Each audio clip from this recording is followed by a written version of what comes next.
college basketball world continues to, oh my gosh, this is so bad. Whoa, let's send Charlie Baker out to make a clarification of who can play and who's eligible and which G League. And I still don't understand it. Like, if you've signed an NBA contract, I guess, I mean, the G League doesn't count. So I still think some of these G League players that haven't played an NBA game are probably fair game. I mean, you could make the argument that these G Leaguers are, some of these guys are just as talented and have just as much experience as James Najee. But because he was a draft pick, all of college basketball has decided. Mark Few has sounded off.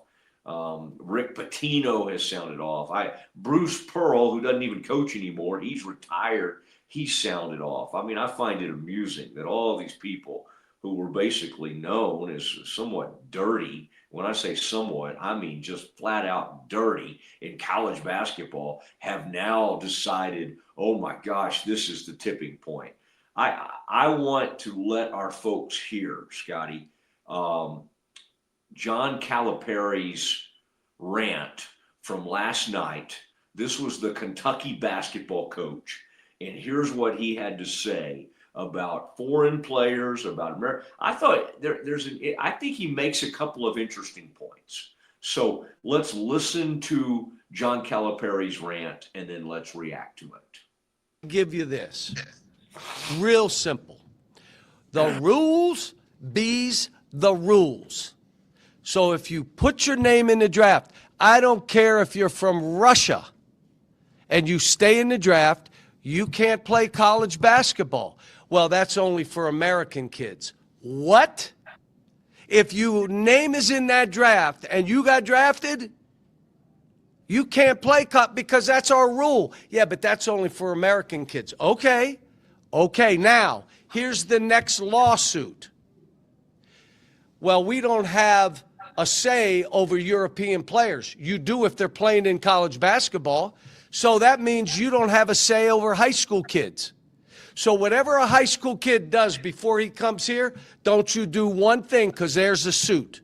Because what you're saying is, if he's in Europe, we don't have the same rules. What?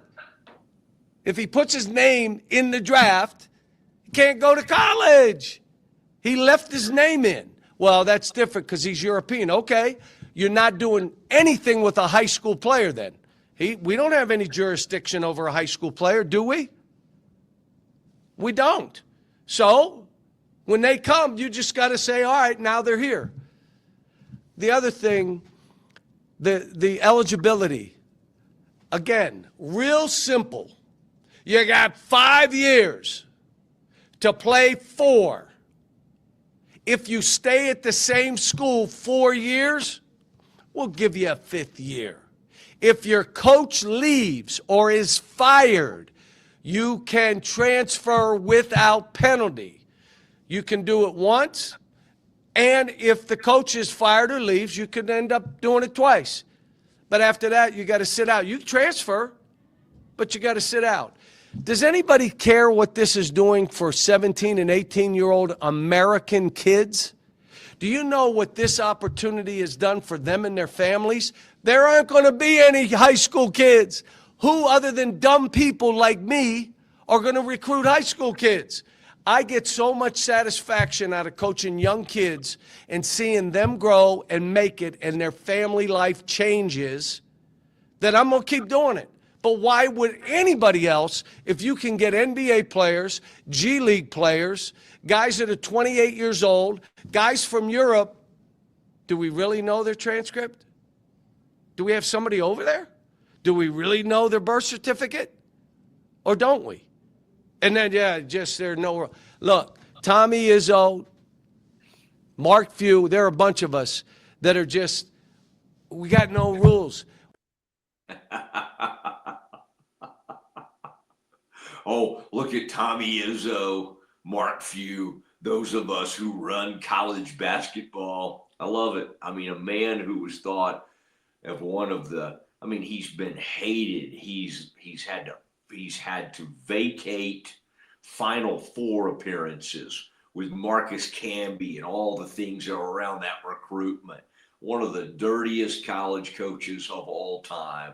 And also, I mean, he was kind of hated for being the one who was able to bring in and win with all these freshman players. And he put out huge amounts of NBA players, and that's okay. I kind of like him. I kind of find him funny and interesting. And so, but some of this stuff is so self-serving.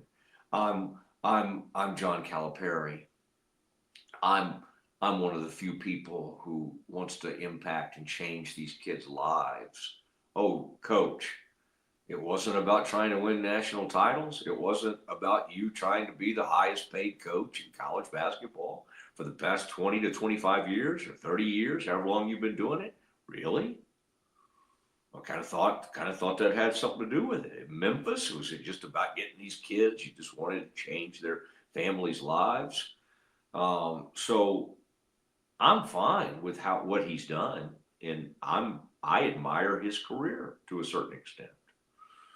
But to try to announce that he's been doing this for altruistic reasons, the great John Calipari, Father Flanagan. I'm just out here bringing these young men in. Well, I think, Coach, they've done something for you, and they've helped you huge. Now, I don't totally understand the high school parallel. I know what he's saying, that when these kids are in high school, they're not under your purview. Same thing when these kids are over in Europe and everything. I think he's got a point. The high school thing gets a little confusing because, quite honestly, that we understand how high school basketball has fed college basketball, and it used to occasionally send kids straight to the NBA before the rules were changed. Um, some of that he's going off on a bit of a tangent that I don't think is even that great of a parallel. Um, you know, I he has a point on American players being treated different. It's like, oh wait, this guy's from West Africa, this guy's a European player. We really have, not much. We don't exactly know how to address that. I used to think that if somebody played at a certain level like Luca, I mean, again, what's crazy now is like a guy like Enes Kanter, who had a long NBA career and wasn't allowed to play at, I think it was Kentucky, or wherever Enes Kanter went, because he had once taken $30,000 from like his pro team, or he had made a total of $30,000 and he was ruled ineligible. Well, again, the world has changed since then. The NCAA has gotten beaten up in lawsuits. They're scared to deny anything. They were scared probably yesterday coming out and giving that clarification. Now, Scotty, join me for a second here. I'm Scotty's he's back in he may have made his way across the room. He's back in the beautiful studios of Rogue Media Network, where he spent a lot of time over the last couple of years. Scotty, like the the clarification from the NCAA yesterday was basically, once you sign with an NBA team, you can't play college basketball. Now the only, and that's fine, but now did the guy, did Najee signing? I mean, they have his draft rights. I guess the delineation there, Scotty, is the fact that he never played with the Knicks, or he never played for the team he was originally drafted by. And so he signed with their summer league team. I mean, I'm sure he had to sign some waiver, like for injury or whatever would happen during summer league, but he never did a formal two-way contract or a full contract. So I guess that's the clarification there, right? Yeah, I kind of laughed as you were talking through that because, yeah, it's like a NBA contract unless it's the summer league. Like they they they keep painting themselves into a corner here, and I get it, but it's a mess, Mosley. There's gonna be some kind of reckoning this summer. Calipari, um, whether you like him or dislike him for all the hypocrisy and some of the things you pointed out, man, he's right. He's right. They've got to clarify this stuff, man, because it's a mess. Do we it's like it's so far down the road that even, and I'm going to include football in this conversation for a second, Scotty. I don't like this thought of getting guardrails. Think about how these schools are basically laughing. And even the ADs, even Mac, when I had him on all the time in the past, they thought this rev share thing was going to be the Baylors of the world that don't quite have the resources of the Michigans and Ohio State and Texas A&M. They thought this was going to provide some semblance of an equal playing field because Baylor could decide what percentages, and that rev share, it was almost like a salary cap. Scotty, they just laugh at this. Yeah. I'm amazed that we spent so much time. Think about Smokey and those guys and us and everybody who tried to get our minds around a new world of like a commission. Oh, let's have a commission. Oh, let's go hire a guy from Major League Baseball. This will be interesting. Let's go get it, and they'll have to be a clearinghouse for all these deals. Scotty, within 30 minutes of all that stuff happening, a lot of schools had figured out. And that's one of the things Baylor, you have to admire about what Scott's done here. For once, Baylor in football, and you can fault whoever you want, Aranda, Mac Rhodes, fault whoever you want. Baylor was not ready for all that. And Texas Tech went from like 0 to 90. Texas Tech says, all right, Cody, because Cody Campbell, the more I've read about him, Scotty, he used to be somebody that everybody tried to keep at arm's length, and he did not like Kirby Hocutt. He did not like the Board of Regents at Texas Tech, and he was just out there, billionaire, former Texas Tech player, screaming at everybody. You're doing it wrong. You're doing it wrong. He was on the message boards, just like a lot of our friends, Scotty, just ripping everybody. And suddenly, Kent Hance, longtime politician, said, you know what, guys? He convinced the president of Tech and the Texas Tech system and the governor, who I guess because it's a state school, he convinced those people, you know what? You'd rather have this guy pissing and moaning from the inside than doing it from the outside. And they brought him into the hen house. Sometimes it's scary when you do that. But in Texas Tech case, by letting Cody Campbell suddenly have a huge voice, other than just being a rich guy screaming and stuff, he changed their program forever. You know, Baylor, I mean, I got to be careful. I'm right now where I sit, I'm in a Baylor board member's home in Colorado. But, you know, Baylor needs to, I mean, they need to let those people have more of a say.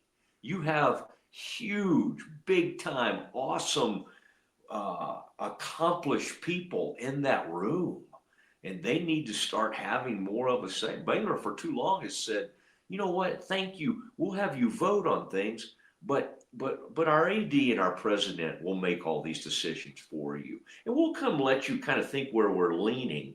And hey, by the way, Tech and other places, you know, A&M, President Livingstone and others at Baylor are very fortunate to have a board that doesn't behave like some of these other boards, right? Because when a president of Texas A&M, doesn't matter if he's a 4-star general, if they think, oh, he's getting too woke, quote woke, and I'm not trying to get a political discussion. I'm just saying what happens. This is the reality of it. Oh, he didn't fire this professor about this or that. He's out. He's out the next day. Now, I'm not saying that's all good. There's a downside to that. But I think it's time for Baylor, and I think Doug McNamee, in the early days of Doug McNamee's reign as Baylor athletic director, this is becoming a more, Scotty, how would I say that? Like a bringing more people into the decision making and all that kind of stuff. Now, you probably can have too many people and all that kind of stuff, but I think Doug McNamee's actually listening, and I think there's some good things happening. Okay, Scotty, now let me ask you this. We'll take a break here in a second. Then let's do a major, huge blowout Campus Confidential, like where we hit all these games, and then there's a couple more things I wanted to deal with. I thought Lanning. Maybe we can do that here, Scotty. I thought Lanning, and then we'll take a break and we'll do all our. Well, we'll wait. We can wait because that's more of a college football thing. I just thought Lanning had an interesting point about a couple of different things about like how to treat the calendar, but he also had another thing about like the NFL. Now again, somebody's going to have to put Lanning in his place and describe to him that the NFL does not report to anybody. But what he says is right. Like we need to get back to a place in this country, and it's hard to do now that we're on down this road, but that where we at least respect different things. Friday night football, Saturday college football. Now the NFL, thank goodness, years and years ago, there was some law, and it goes back to like the 1960s. There was a TV law or something put on the books in the NFL that makes them wait until December, whatever it is, 15th or 20th, to have Saturday games in the NFL. All right. That rule has protected college football for many, many years. But Lanning and others, Scotty, have some ideas about how to end the college season on January 1st, then go into the portal on January 2nd. I find some of this valid. I find some of this pretty interesting, and we'll work through it. Okay, Scotty, before we move on, though, any other college basketball, like since Baylor apparently is single-handedly destroying college basketball, nobody else, everything was just great and hunky-dory and everything. I did have this discussion, Scotty, that I wanted to bounce off of you, because somebody was asking me, what do you think about what Scott Drew's doing? What do you think about Baylor basketball? And that discussion has been coming up. I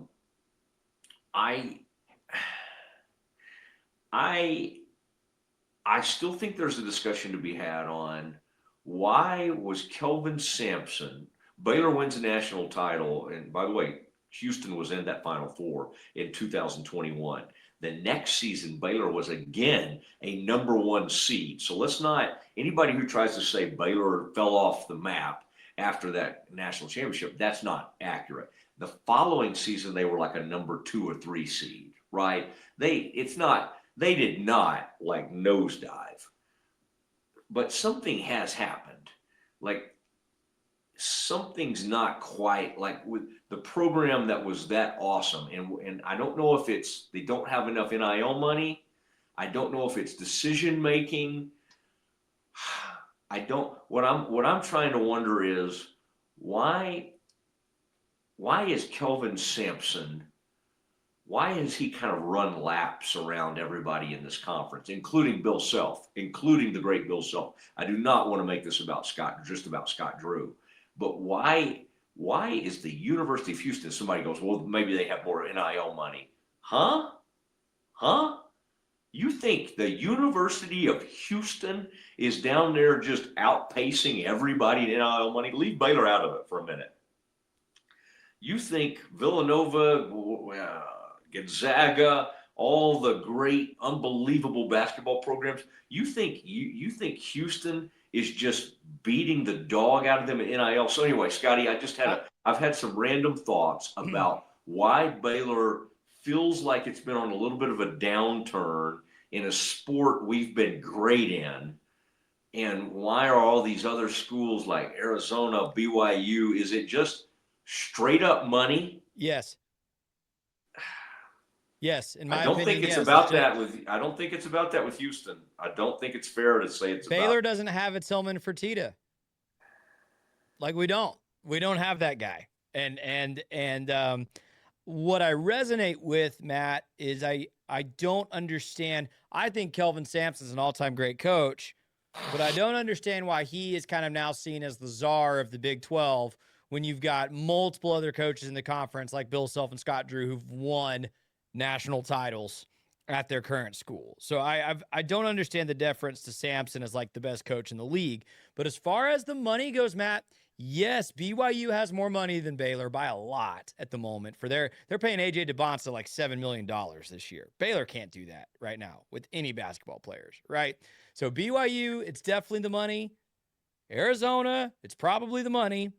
Baylor was hot on Koa Pete for a little while. I think he probably got a bigger check to go play for the Wildcats. And Houston, I think Tillman Fertitta can write a bigger check than anybody can for Baylor. I do. And I think the other thing, Matt, and I want to give Coach Drew credit, right? If you are surveying Baylor football, Baylor women's basketball, and Baylor men's basketball, who've all been championship caliber programs at some point in the last 5 or 6 years, men's basketball is still close to that level, certainly closer than football and closer than women's basketball too. So Coach Drew is still doing it. I think Coach Drew, and he probably told us this in August when we did that first interview with him. Coach Drew knows he missed in the portal last year, right? You missed on Jeremy Roach. You did. You missed building a team around Langston Love, who couldn't get healthy. And then going into this season, you thought you had a point guard squared away who's an all-conference caliber player. And what happened, Matt? BYU paid him $2 million more. So he left, right?